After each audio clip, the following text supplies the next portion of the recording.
अस्सलाम वालेकुम स्टूडेंट्स, आज हम सीखेंगे कि what is the reforming of petroleum के पेट्रोलियम की रिफार्मिंग क्या होती है। तो चलिए आइए देखते हैं। लास्ट हमने पढ़ा था कि हमने जो एक हमारे पास फ्रैक्शनल डिस्टिलेशन टावर होता है, उस टावर के अंदर हम क्या करते हैं, हमारे पास जो क्रूड ऑयल होता है उस क्रूड ऑयल को हम 400 डिग्री सेंटीग्रेड के ऊपर क्या करते हैं, बॉयल करते हैं, जिससे हमारे पास क्रूड ऑयल वेपर की शक्ल के अंदर क्या हो जाता है, तब्दील हो जाता है और मुख्तलिफ शेल्फ्स के अंदर जो है वो अलग अलग जो है ना अपने बॉइलिंग पॉइंट के मुताबिक क्या हो जाता है, अलग अलग होके क्या हो जाता है, दोबारा लिक्विड फार्म में तब्दील हो जाता है। सबसे ऊपर हमें LPG हासिल होती है, फिर हमें ईथर वगैरह उसके बाद मिलता है, उसके बाद हमें गैसोलीन मिलती है, गैसोलीन के बाद कैरोसिन ऑयल हो गया, यानी हमारे पास, और गैस ऑयल हो गया, डीजल वगैरह।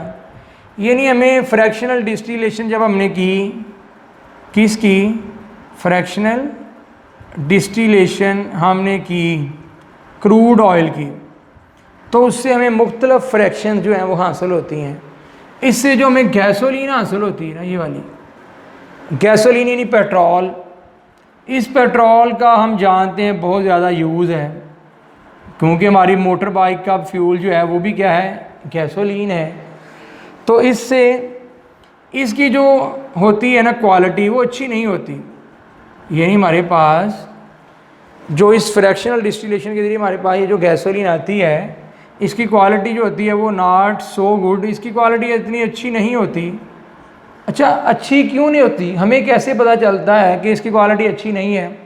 क्योंकि जब हम अपने इंजन के अंदर इसे जलाते हैं, जब हमने बाइक के अंदर पेट्रोल डलवा लिया, तो आपको पता है कि जो इंजन होता है ना, इंजन के अंदर कंबस्चन के होने के लिए, यानी कंबस्चन प्रोड्यूस होने के लिए, कंबस्चन के लिए हमारे पास 3 चीज़ों का होना ज़रूरी है। नंबर 1 आपके पास एयर हमें क्या सप्लाई करती है, एयर हमें जलने के लिए ऑक्सीजन प्रोवाइड करती है।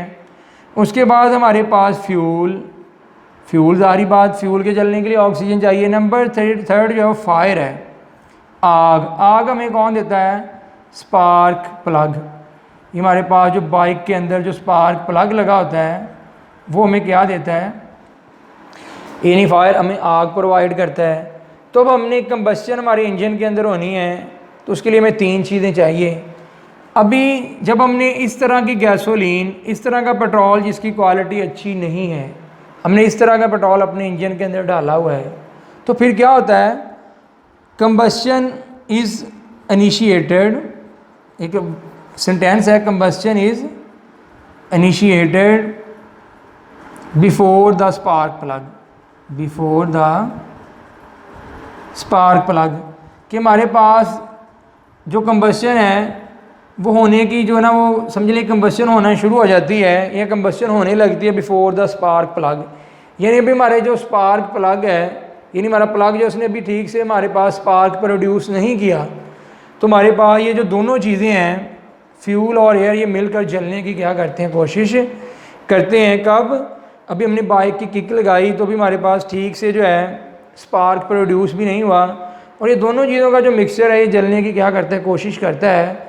क्योंकि या कह लें आप, अभी हल्का जो स्पार्क प्रोड्यूस हुआ था, हल्का सा स्पार्क प्रोड्यूस होने पर इसको आग नहीं लगी इन दोनों को, और फिर हमारे पास जो है एक इंजन के अंदर एक बड़ी सी जो है ना वो ऊंची सी आवाज़ सुनाई देती है, जिसे हम कहते हैं शार्प मेटेलिक साउंड। हमें बहुत ही एक ऊंची आवाज़ सुनाई देती है जिसे हम बोलते हैं शार्प मेटेलिक साउंड।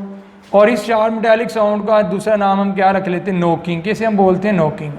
यानी नोकिंग हमारे जो है ना इंजन के अंदर प्रोड्यूस होती है, knocking is produced in our engine, कि हमारा जो इंजन होता है उसके अंदर जो है वो नोकिंग प्रोड्यूस होती है, एक शार्प मेटालिक साउंड, बड़ी धमाकेदार आवाज़ पैदा होती है। ये हमारी बाइक के लिए नुकसानदेह क्यों, क्योंकि it reduces the efficiency of engine, it reduces the efficiency of engine. ये हमारे इंजन की जो एफिशिएंसी है ना उसको क्या कर देती है, रिड्यूस कर देती है। तो ऐसी चीज़ जो हमारे इंजन की एफिशिएंसी को रिड्यूस करे, तो फिर हमारे लिए वो जो है फ्यूल अच्छा नहीं है। तो ऐसे फ्यूल को हम जो है ना वो यूज़ करने से गुरेज करते हैं। और हम चाहते हैं कि हमारे पास ये जो गैसोलीन है, पेट्रोल है, इसकी क्वालिटी अच्छी नहीं है क्योंकि हमारे इंजन के अंदर ये sharp metallic sound knocking produce कर रही है, जिससे हमारे इंजन की एफिशिएंसी क्या हो रही है, रिड्यूस हो रही है। हम चाहते हैं कि सब कुछ ना हो, तो इसके लिए हम अपनी जो गैसोलीन है ना, तो इसके लिए हम अपनी गैसोलीन की रिफॉर्मिंग करेंगे। रिफॉर्मिंग यानी कि हमारे पास एक होता है फॉर्म। फॉर्म का मतलब है शक्ल देना, शक्ल देना। तो अगर इसके साथ मैं री लगा दूं, री का मतलब दोबारा, रीफॉर्म, कि हम जो हमारे पास ये जो पेट्रोल है इसको हम दोबारा से रीफॉर्म करेंगे, बेहतर करेंगे। जो पेट्रोल को बेहतर करने का अमल है, जो हमारे पास गैसोलीन ये जो हासिल हुई है, इसको अब जो बेहतर करने का अमल जो है ना, उसे हम क्या बोलेंगे, रिफॉर्मिंग। ये हम कैसे करेंगे ये भी पढ़ेंगे, लेकिन इससे पहले अगर हम ये चेक कर लें कि हमारे पास, ये देखिए मैं आपको एक फार्मूला लिख के देता हूँ। ये हमारे पास एक स्ट्रेट चेन हाइड्रोकार्बन है। इस स्ट्रेट चेन हाइड्रोकार्बन के अंदर जो है वो 8 कार्बन है, 8 कार्बन एटम है, 1 और 2, और हमारे पास 6 कार्बन एटम ये हैं। यानी हमारे पास CH2 कितने ग्रुप लगे हुए हैं, 6 लगे हुए हैं, 6 CH2 ग्रुप यहाँ पर लगे हुए हैं। अगर इसको हम खोल कर ओपन करके लिखें तो ये ऐसे हो जाएगा। चलें, हमारे पास 2 मिथाइल ग्रुप के बीच में हमारे पास कितने 6 CH2 जो हैं वो लगे हुए हैं, और इसको हम बोलते हैं स्ट्रेट चेन हाइड्रोकार्बन। क्या बोलेंगे इसको, स्ट्रेट चेन हाइड्रोकार्बन। ये हमारे पास स्ट्रेट चेन हाइड्रोकार्बन है। और ये जो स्ट्रेट चेन हाइड्रोकार्बन होते हैं इनको हम पुअर यानी घटिया फ्यूल कहते हैं, क्योंकि यही वो फ्यूल हैं जो हमें फ्रैक्शनल डिस्टिलेशन से क्या हुए हैं, हासिल हुए हैं। यानी फ्रैक्शनल डिस्टिलेशन से हमारे पास जो गैसोलीन आती है वो किस शक्ल के अंदर होती है, स्ट्रेट चेन हाइड्रोकार्बन की शक्ल में होती है। और ये हमारे पास पुअर यानी हमारे पास घटिया किस्म का क्या होता है, फ्यूल होता है, क्योंकि हमारे इंजन के अंदर ये नोकिंग प्रोड्यूस करता है और इंजन की एफिशिएंसी को कम करता है, हमारे इंजन को ख़राब करता है। तो अब हमारे पास इस तरह के पेट्रोल जो हम उनको यूज़ करने से अवॉइड करते हैं, और हम चाहते हैं कि इसको पहले रीफॉर्म करके हम इसको अच्छा करके क्या करें, अपने इंजन के अंदर यूज़ करें। तो स्टूडेंट्स हमारे पास फिर हम ये भी देख लेते हैं कि हमारे पास जो गुड फ्यूल होते हैं, गुड फ्यूल होते हैं वो कैसे होते हैं। मैं आपके सामने एक 2,2,4 ट्राई मिथाइल पेंटेन, ये आपके सामने मैं एक फ्यूल का फार्मूला लिखता हूँ गैसोलीन का। हमारे पास इसमें 5 कार्बन है, पेंटेन है, 5 कार्बन वाला है। तो इसमें हमारे पास ये देखें ज़रा 3 ब्रांच लगी हुई हैं, इसमें 3 ब्रांच लगी हुई हैं। ये हमारे पास फार्मूला है 2,2,4 ट्राई मिथाइल पेंटेन का। ये हमारे पास एक गुड फ्यूल है। जो पहले मैंने एक स्ट्रेट चेन हाइड्रोकार्बन लिखा था उसके अंदर भी जो है वो 8 कार्बन थे, इसमें भी 8 कार्बन है।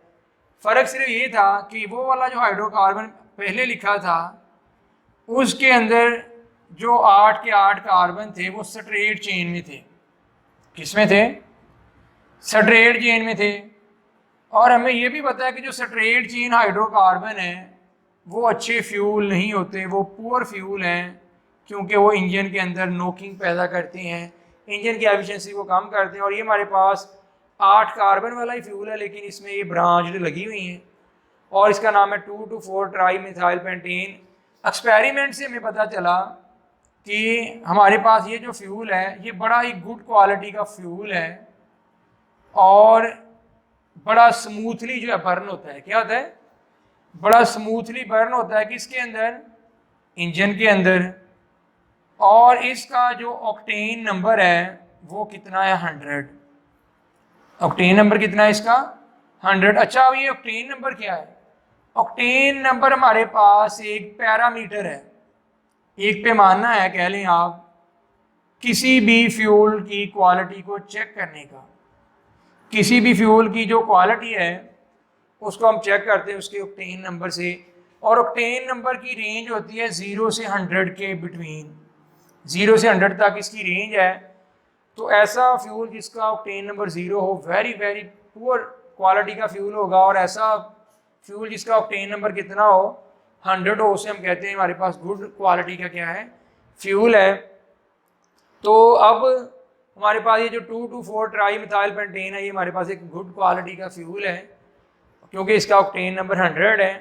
तो हमने इसको जो है रिफॉर्म किया है इससे, यानी ये स्ट्रेट चेन हाइड्रोकार्बन था, इससे हमने ये ब्रांच चेन हाइड्रोकार्बन ये वाला बनाया, किसके ज़रिए? रिफॉर्मिंग के ज़रिए।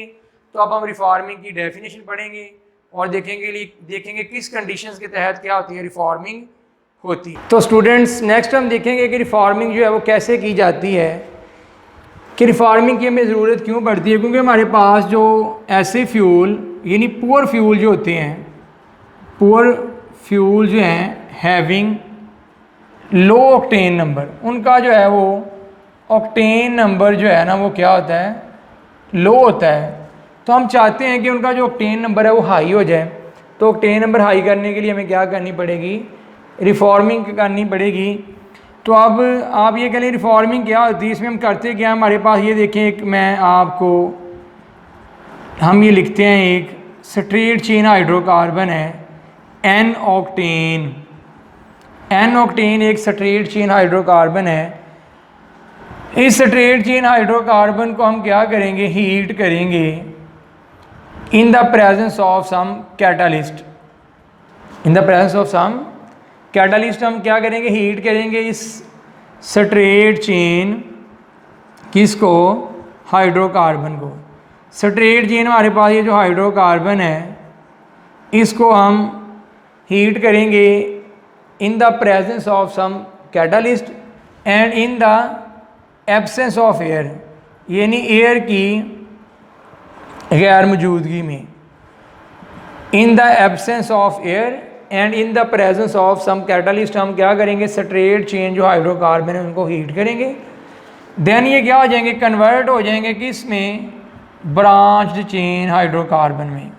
तुम्हारे पास जो है वो ब्रांच चेन जो है वो हाइड्रोकार्बन हमें क्या होगा? हासिल होगा। और ये हमारे पास क्या है भला? 2,2,4 ट्राई मिथाइल, इसका नाम है 2,2,4 ट्राई मिथाइल पेंटेन। इनको नेम कैसे दिए जाते हैं ये वाले, ये हम चैप्टर नंबर 8 के अंदर पढ़ लेंगे। बड़े आसान हैं, एक ही लेक्चर में आपको समझ लग जाएगी कि हमारे पास इसको इस तरह के बड़े बड़े कंपाउंड को हम या इससे बड़े बड़े कंपाउंड्स को नाम कैसे देते हैं आयोपिक सिस्टम के मुताबिक। तो हमारे पास रिफॉर्मिंग क्या है? ये हमारे पास क्या था? Straight chain hydrocarbon. आप ये कह लें straight chain hydrocarbons are converted, इनको हम क्या करते हैं? कन्वर्ट करते हैं इनटू किसके अंदर? Branched chain hydrocarbon. किसके अंदर? ब्रांच्ड चेन हाइड्रोकार्बन के अंदर। Straight chain hydrocarbons are converted into branch chain hydrocarbons in the presence of some catalyst, किसी कैटालिस्ट की मौजूदगी में, एंड इन द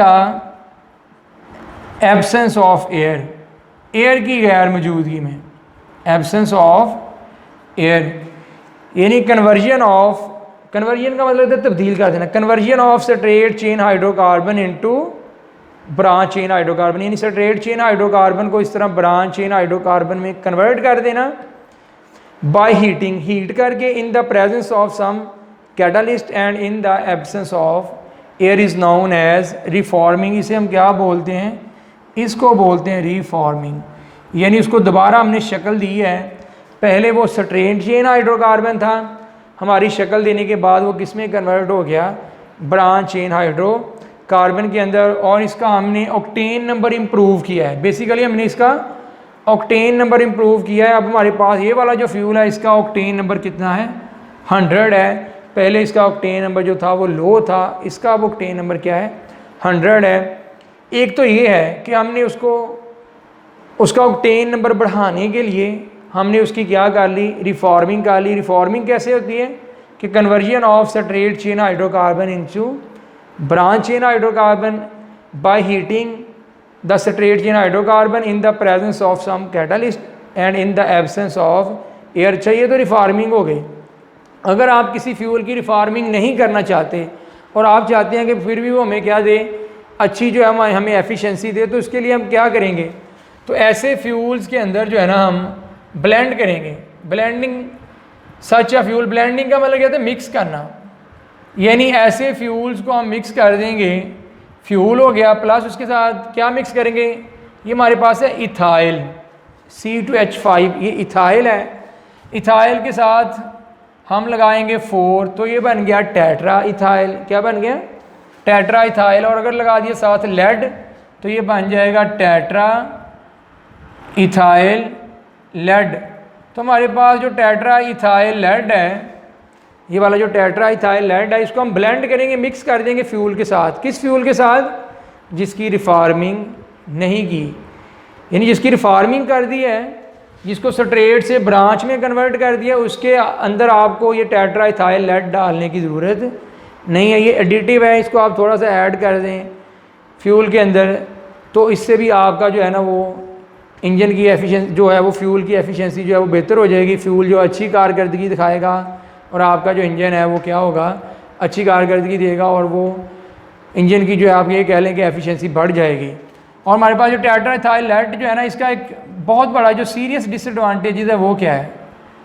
क्या वजह है कि हम जो है रिफॉर्मिंग जो है उसको तरजीह देते हैं। हम कहते हैं कि स्ट्रेट चेन को ब्रांच में कन्वर्ट कर लें, रिफॉर्मिंग कर लें, बजाय इसके कि हम फ्यूल के अंदर मिक्स करें टेट्रा इथाइल लेड। हम इससे अवॉइड करते हैं। क्यों? क्योंकि इसका एक सीरियस डिसएडवांटेज है। वो क्या है? ड्यूरिंग बर्निंग, बर्निंग के दौरान क्या होता है? ये जो टेट्रा इथाइल लेड है, C2H5 इथाइल, ये 4 टेट्रा इथाइल लेड जो हो गया, ये ड्यूरिंग बर्निंग प्रोसेस, यानी बर्निंग के दौरान, जलने के अमल के दौरान ये कन्वर्ट हो जाता है किस में? लेड ऑक्साइड में। यानी टेट्रा इथाइल लेड जलने के दौरान जो है फ्यूल के साथ लेड ऑक्साइड में तब्दील हो जाता है।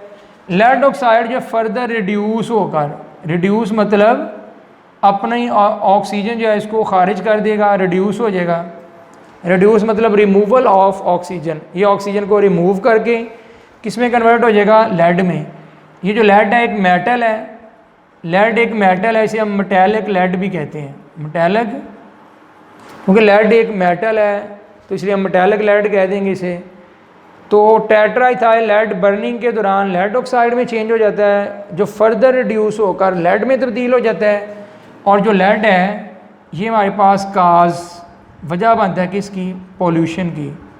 तो हम पोल्यूशन से बचने के लिए, और ये जो लेड है ये कैंसर का बायस भी बनता है और पोल्यूशन का बायस बनता है, इसलिए हम जो है टेट्रा इथाइल लेड का ये जो यूज़ है इसको कम से कम जो है करने की कोशिश करते हैं। और हम चाहते हैं कि बेहतर हो जाए कि ऑयल की क्या हो जाए, रिफार्मिंग हो जाए, उसका ऑक्टेन नंबर बढ़ जाए। आपने कभी फ्यूल डलवाया हो पेट्रोल पंप से, तो वहाँ पर भी होता है कि आपने हायर ऑक्टेन वाला फ्यूल लेना या सादा फ्यूल लेना, लो ऑक्टेन नंबर वाला। तो हाई ऑक्टेन नंबर वाला जो फ्यूल होता है उसकी प्राइस जो है वो आम से क्या होती है? कुछ ज़्यादा ही होती है। आई थिंक कि आपको समझ आई होगी। शुक्रिया।